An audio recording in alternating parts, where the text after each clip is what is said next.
Hello, my name is Diane Frieda, and I've been at Knollwood quite a few years. I grew up down the road in Springfield, Virginia, and we did go to church and all my life, but I didn't absorb.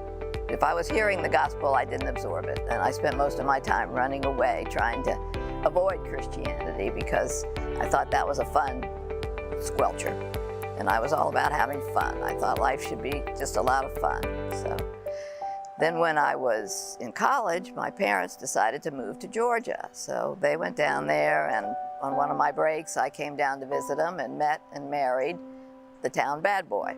After a tumultuous year, we divorced. I came back up here, not to go back to school, I went to work. And then after 4 years, I had a real lapse in judgment and married him again. So this time I figured I had made my bed. I had to lie in it because after a few weeks, I had already realized that I'd made a mistake. But as we were pulling onto the farm, when he came to get me in my furniture and stuff, there was a couple standing in the field, and they were out there with some horses, and I asked my husband what they were doing there. And he said, oh, that's the preacher and his wife. They keep their horses here, and they come out every day to feed and ride and groom. And I said, there's no way. I said, I am not having a preacher hanging over my shoulder every day. They have to go. He said, well, that's not your choice. This is my dad's farm, and they're here. So after a few days, I got lonesome enough to venture out and introduce myself and talk to them, and they were very nice. I liked them immediately, and we became fast friends. The only day I didn't see them was on Sundays because I still refused to go to church. And so, but one day I thought, I think I'm just going to go down and hear what he says on Sunday, see how different he is from out here when he's out here. So I started listening, and he was preaching on the character of God. I remember this so clearly. He was teaching about his omniscience, his omnipresence, how he all loving, all caring, all powerful. And he went through, weeks of this. He took a character every week and just really filled out my picture of who God was. I never realized. Maybe somebody told me and I just wasn't ready to hear it. And then we got into a series on prayer, and I still hadn't gone forward. They would have an altar call on Sunday mornings, and I was just holding on to the pew. I was going, I am not doing that. There's no way that's ever going to happen. But then I started going to church in November. In July, it happened. I said, oh no, I want this. My life is a train wreck. And why am I continually driving the train over a cliff when there's somebody that wants to drive in my stead and lead, guide, and direct everything that I do? And so I gave my life to the Lord, and I was very intentional about growing in my faith, going to Bible studies, getting together with other Christians whenever I could, of course, going to church, having my quiet time in the morning. That is absolutely vital to growing in the Lord. You have to let him speak to you through his word and use the Holy Spirit. And I've just never looked back. It has been a wonderful experience. Now, I'm not going to say everything's been perfect. It hasn't. But it sure is easier knowing who's in charge.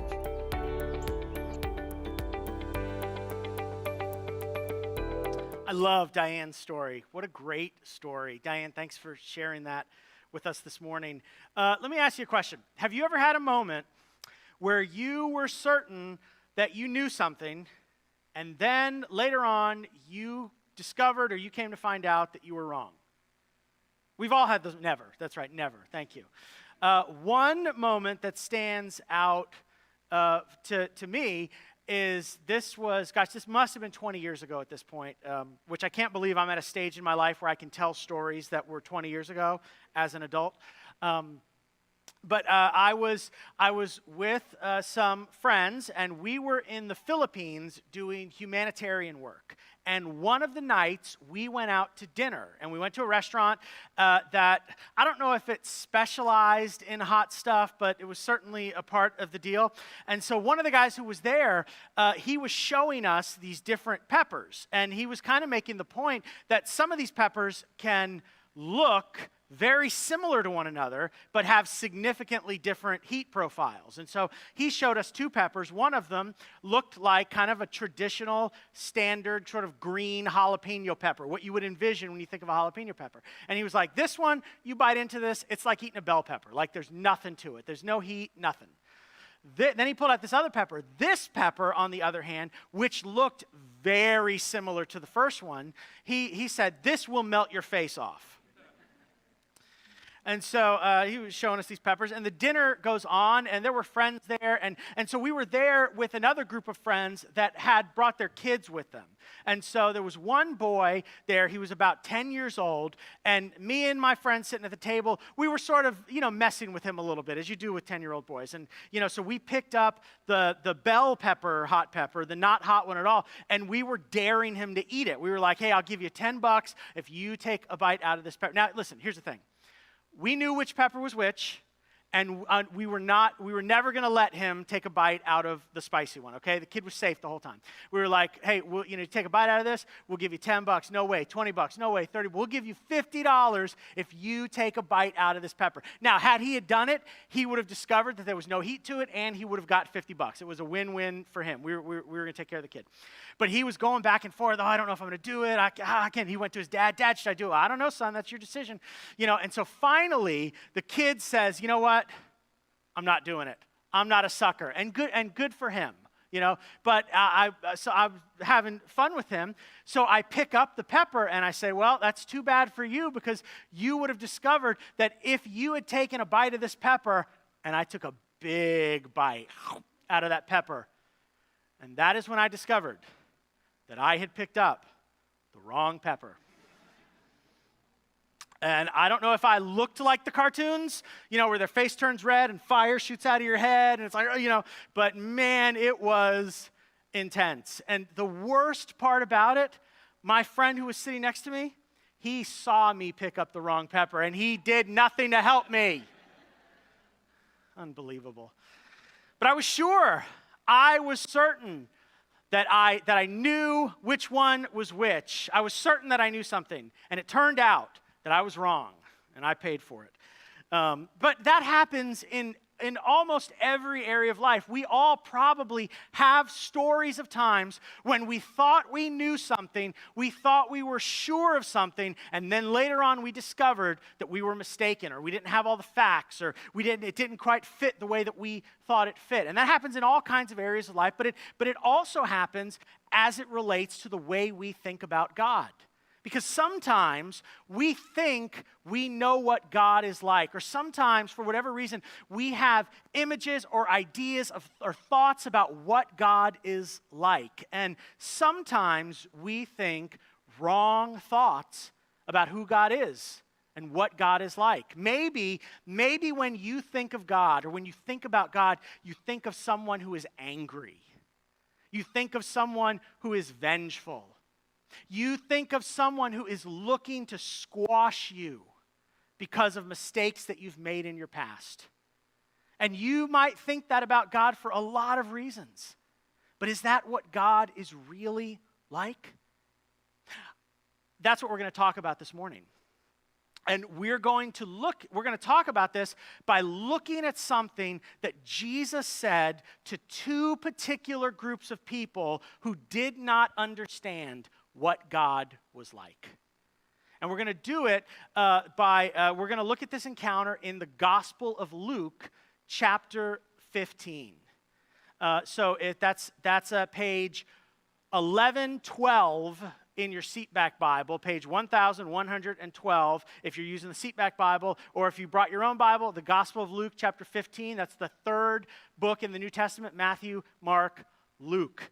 Now, one of the reasons that Jesus came to earth, he came for several reasons, but one of the reasons was to show us, was to tell us, was to teach us what God is like. And so in this encounter in Luke chapter 15, Jesus does just that. He teaches us something about what God is really like. So let's start Luke chapter 15, starting in verse 1. Look at what it says. Now the tax collectors and sinners were all drawing near to hear him, Jesus. And the Pharisees and scribes grumbled, saying, "This man receives sinners and eats with them." They were not happy about this. And so in the setup of the story, we see that we have two groups. We have one group that is known as the tax collectors and the sinners, and we have a second group that is the Pharisees and the scribes. Now, let me tell you something about these two groups, okay? The sinners and the tax collectors. The idea sinners kind of maybe have a sense as to what's going on there, but why are tax collectors lumped in with this group? You and I, might not love the idea of paying taxes, and we might not be thrilled about a visit from someone from the IRS, but in Jesus' time, tax collectors were considered the scum of the earth, the worst of the worst. And here's why. When Rome would come and occupy a territory or a people, what they would do is they would recruit folks from the kind of native people to come and help them collect taxes. And so people from the population who would agree to do this, they were viewed as traitors, as helping the enemy, as assisting in their people's oppression. But it even goes worse than that, because these tax collectors were allowed by Rome to collect more taxes than what was required. And so what would end up happening, these tax collectors who were already considered traitors, helping the enemy, were also enriching themselves on the backs of their countrymen. So they were considered the worst of the worst, so much so that the sinners didn't even want to be associated with them. Listen, I'm a sinner, but I'm not a tax collector. Gosh, so they mentioned them both. The sinners and the tax collectors were here. So these were folks that were considered by good, upstanding Hebrew citizens to be the worst of the worst of the worst. And then you've got the Pharisees and the scribes. These were the professional religious people. These were the folks that were paid to be good. They were so good at being good, and they just thought they were God's favorite. God just thought of them. God just didn't think of anything else but them. He just loved them so much. And the idea that Jesus would associate with people who they considered to be the worst of the worst, the scum of the earth, Jesus can't possibly be from God. Because if he was, he would like who we like. And so that's the situation that is set up at the beginning of Luke chapter 15. Neither group really understands what God is like. One group, they think they're God's favorite, and God just thinks of them all the time because they're so good and whatever. And one group think, God would probably want nothing to do with us because we are just the worst. Neither group really understood what God was like. And so to answer this question, to teach them what God is like, Jesus tells 3 parables. Now, you should know all a parable is a made-up story designed to communicate one simple idea. It's just a fictional, made-up story that is designed to communicate one big idea. So Jesus tells 3 parables to teach these people what God is really like. And let's look at the first parable. Luke chapter 15, starting at verse 3. So he told them this parable, verse 4. What man of you having 100 sheep? So this is a parable about sheep. So he's talking about something that people of the time would understand, right? Which of you having 100 sheep, if he's lost one of them, does not leave the 99 in the open country and go after the one that is lost until he finds it? And when he has found it, he lays it on his shoulders, rejoicing. And when he comes home, he calls together his friends and neighbors, saying to them, "Rejoice with me, for I have found my sheep that was lost." And now Jesus gives them the point of the parable. He explains what the point is. Just so, I tell you, there will be more joy in heaven over one sinner who repents than over 99 righteous persons who need no repentance. This is Jesus' point. What is God like? Is God angry? Is God vengeful, vindictive? That's not what God is like. God is compassionate, and he loves and looks for those who are lost. And when he finds them, he rescues them. And he celebrates when they're home. That's what God is like. He tells a second parable. Verse 8. Or, what woman having 10 silver coins, if she loses one coin, does not light a lamp and sweep the house and seek diligently until she finds it? Now, you should know in this parable, Jesus is hitting on something that they would understand, because this is not the equivalent to I've lost a quarter and I'm going to go search the couch cushions to find it. Many scholars believe that the coin that he's referring to, and why it's a woman who is searching for it, is that the coin would belong to like a headgear kind of situation that may have been related to something like a dowry. So these were very valuable coins, of such value that if she had 10 of them, she would not leave the house with only 9. These coins mattered. And she would sweep the house and search and look for them until she found them. So just to give you that's kind of what's going on with the coins. Verse 9, and when she has found it, she calls together her friends and neighbors, saying, rejoice with me, for I have found the coin that I had lost. So it'd almost be like if you lost your engagement ring and you're searching everywhere for it and you finally found it. You'd be like, oh, thank goodness. You might call some friends and be like, hey, I found it. Oh, did you find it? Where was it? That kind of thing. And now Jesus gives the point of the parable. Verse 10, just so I tell you, there is joy before the angels of God over one sinner who repents. What is God like? Is he angry? Is he mean? Is he out to squash people for past mistakes? No, that's not what God is like. God is compassionate. He loves and he looks for the lost. And when he finds them, you know what he does? He rescues them. And he celebrates when they're home.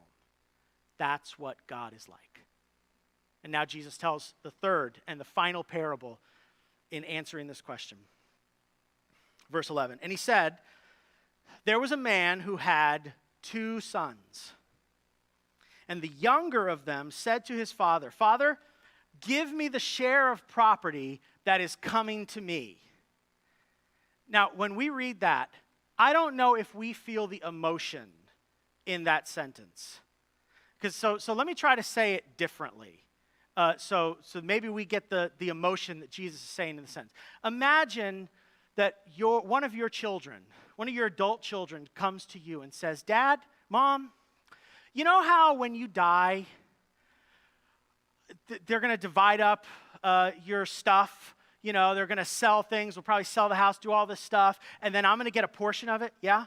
Well, gosh, it just seems like you're going to live forever. I tell you what, could we just pretend that you died? Would that be okay? Could we pretend that you died, and could you and Mom sell the house and rent? And could you cash in your retirement savings and your IRAs? I know you're going to have to pay a penalty on that because you're coming to it a little early, but that's okay with me. And if you could go back, and I know you were thinking about retiring, but you're not going to be able to retire. You're going to have to keep working. But again, I'm fine with that. But could we do all of that and you give me what was coming to me now? What a hurtful, disrespectful thing to do. How would you feel if your child came to you and asked for that and they were serious? You'd be heartbroken. Is that all I am to you? Is that all our relationship is? You just want something from me? Take that emotion, and in this setting, in this culture, you multiply it by 10. This was a wicked, hurtful, disrespectful thing that this son would ask of his father. Dad, it just seems like you're never going to die. Let's just pretend you died and give me what's coming to me. And the father does it. Again, this is a made-up story. Jesus is trying to illustrate a point, right? Okay, so the father does it, and he divided his property between them. Verse 13. Not many days later, the younger son gathered all he had and took a journey into a far country, and there he squandered his property in reckless living. This son takes what his parents what presumably took them a lifetime to accumulate. And he takes it and he goes to Atlantic City, goes to Vegas, or those are the only two cities I can think of. Maybe you've got another one in mind. But he takes it and he goes and he squanders all of it in reckless, wasteful living. He's like, I'm going to be in the casino every night. He doesn't even put a down payment on like a condo or something. He's like living in the hotel. Like he just wastes everything that his father worked so hard for. Verse 14, and when he had spent everything, just think about that. Imagine if you sold your house and you cashed in all of your retirement and all your stuff, and you gave a lump sum to one of your kids, and then they went to Vegas and they just spent it. How much money are we talking? Oh my gosh. Anyway, okay. Verse 14, and when he had spent everything, a severe famine arose in that country. He was in trouble, and he began to be in need. So what did he do? Well, he did what anybody would have to do. Verse 15, so he went and hired himself out to one of the citizens of that country, who sent him into the fields to feed pigs. Now again, this is a made-up story. Jesus is trying to make a point. For a good, law-observant Jewish person, the idea of feeding pigs is like you have hit rock bottom, right? Pigs aren't kosher. This would be repugnant for the folks listening to this story. And Jesus is making the point, this guy has hit rock bottom. But actually, it's not quite done yet, because look what he says yet. Verse 16, and he was longing to be fed with the pods that the pigs ate, and no one gave him anything. He had wasted everything that it took his father a lifetime to accumulate in reckless living. And when the party was over, he found himself at rock bottom. Sometimes rock bottom is where you need to be to come to your senses. And that's what happened with this guy. Verse 17, but when he came to himself, he said, how many of my father's hired servants have more than enough bread? But I perish here with hunger. I will arise and go to my father, and I will say to him, Father, because I can't just show up, right? I can't just pretend like nothing happened. I got to have a speech. I got to have something. Right? So he works on his speech. Father, I have sinned against heaven and before you. I am no longer worthy to be called your son. I can't go back and think I'm just going to move back into my old bedroom. Right? There's no way. So I'm no longer worthy to be called your son. Treat me as one of your hired servants. And so he comes to his senses. He figures there's no way I'm going home and being accepted back as a son, as part of the family again. But maybe if my speech is good enough, maybe the last shred of relationship between us, I could get him to hire me so at least I won't starve. And here's the point of the parable. We're at the sort of the climax moment of the whole story. How will the father respond? How would you respond? How would you respond if you're living in your apartment that you rent now? You just came home from work because you're never going to retire, right? You're making ends meet, you're figuring it out, right? You know, that kind of thing. It's been a long day, you're tired, and then all of a sudden, that kid comes home and they are broke. And you discover that they wasted everything you gave them. How would you respond? What would you do? Not what do you think you should do. What would you do? Are they coming in the front door? It's like, or is it time? Oh, no, not well. Now they're going to learn a lesson. Okay, you can come, but you're living in the garage, and don't think that you're, how would you respond? This is the point of Jesus' parable. Jesus is trying to teach two groups who do not understand what God is like. He is trying to teach them what God is actually like. So here we go. Verse 20. And he arose and came to his father. But while he was still a long way off. He hadn't gotten to the house yet, but maybe he's down the road. His father saw him. The story didn't tell us, but maybe the father came out every day looking for his son. Maybe the father was convinced that his son died in the famine. We don't know. But the father was looking. And he said, and the text says that his father saw him, and it says that he felt something. Communicate so much about what he is like. What would you feel in that moment? Anger? Disgust? Okay, now it's time to teach a lesson? Betrayal? What would you feel in that moment? Jesus says this is what the father felt. The father, he looked, he saw him, and felt compassion. That's what God is like. That's what God thinks when he thinks of people. He feels compassion, but it's more than that. And he ran and embraced his son and kissed him. Now you should know. Again, Jesus is telling the story. He's trying to communicate what God is like. And so Jesus, as the father saw him, he felt compassion, and then he ran to his son.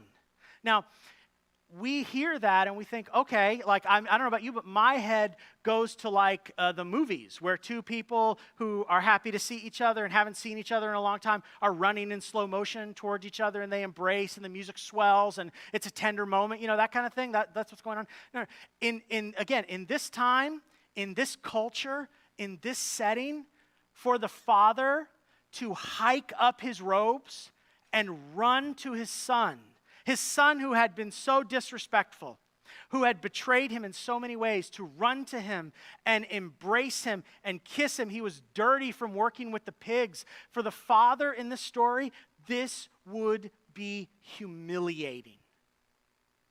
And we don't get a sense as to exactly how humiliating it would be for the father in this story to run and embrace his son. But Jesus is making a point. This is what God is like. This is who God is. He is not angry. He's not vengeful. He's not looking to squash you for past mistakes. He loves you. And he's looking for you. And he's running to you. That's what God is like. The son begins his speech. He had been working on this.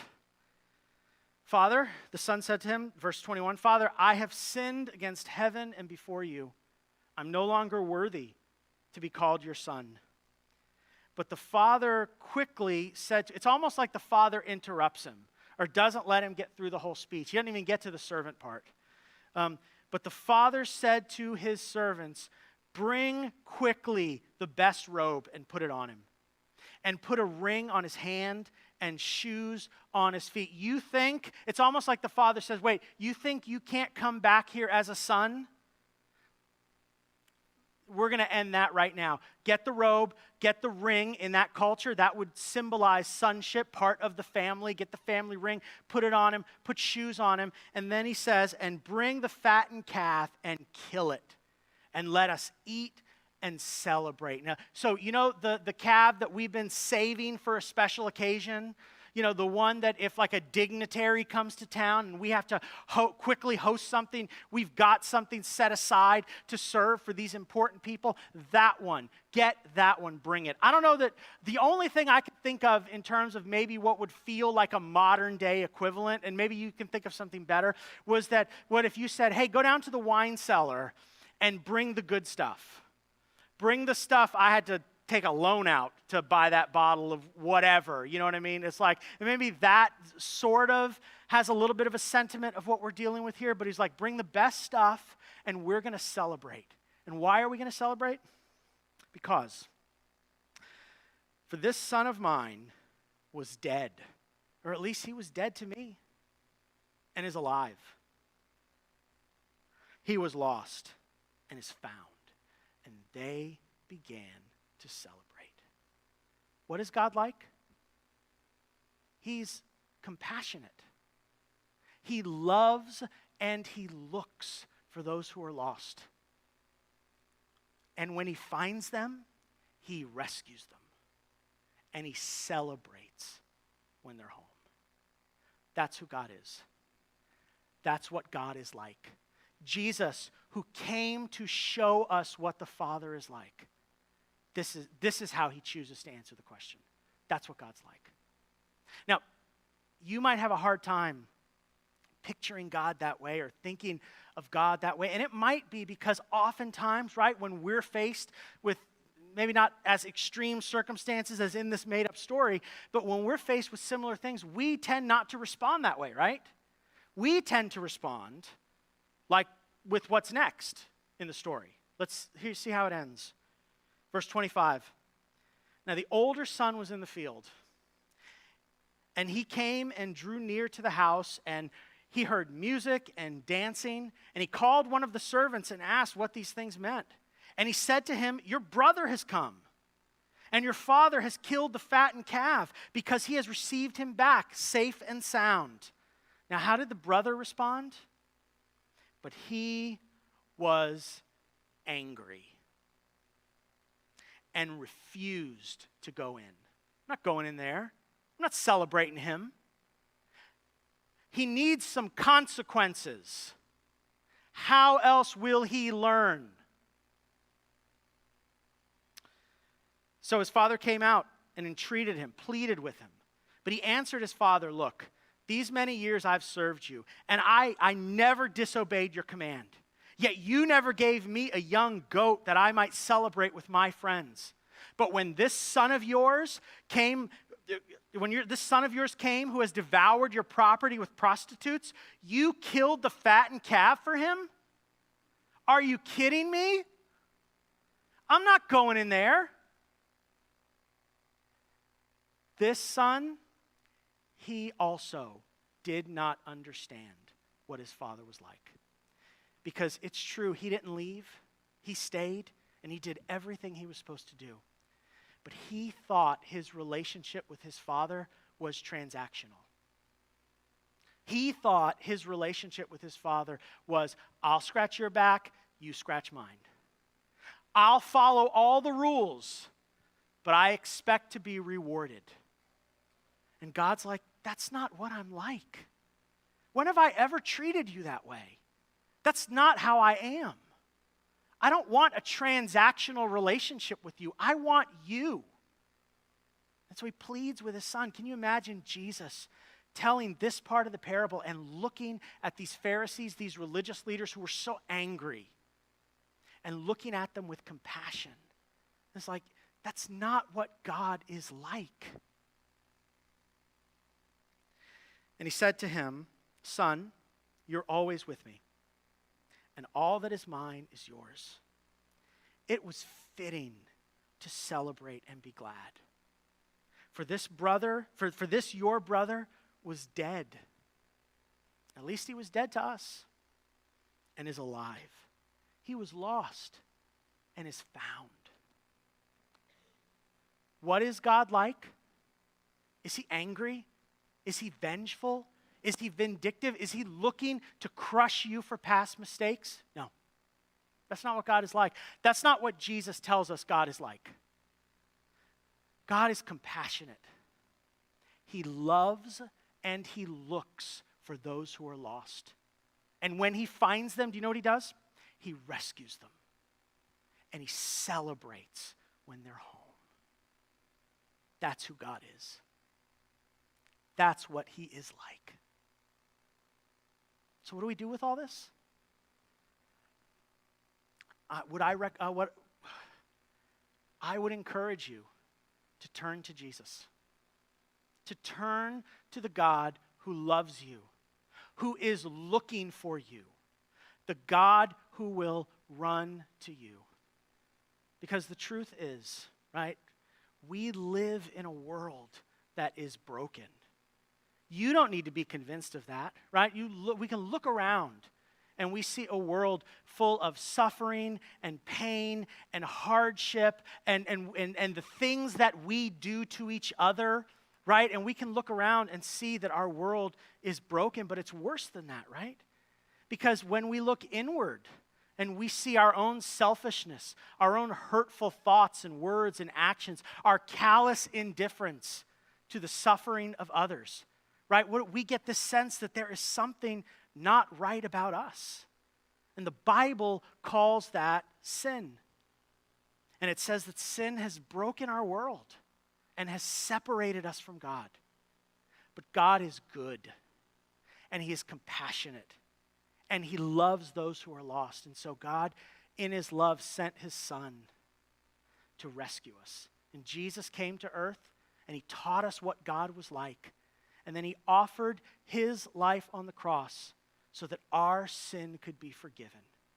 And the scriptures tell us that anybody, everybody who would turn to God in faith, who would turn from their life of sin and instead turn to God in faith, that you know what God does? He rescues them. He adopts them into his family. And we are his forever. So I want to invite you, if you're here this morning or if you're watching online and you've never placed your faith in Christ, you've never turned to Jesus, maybe this is the first time that you've heard that God wasn't angry at you.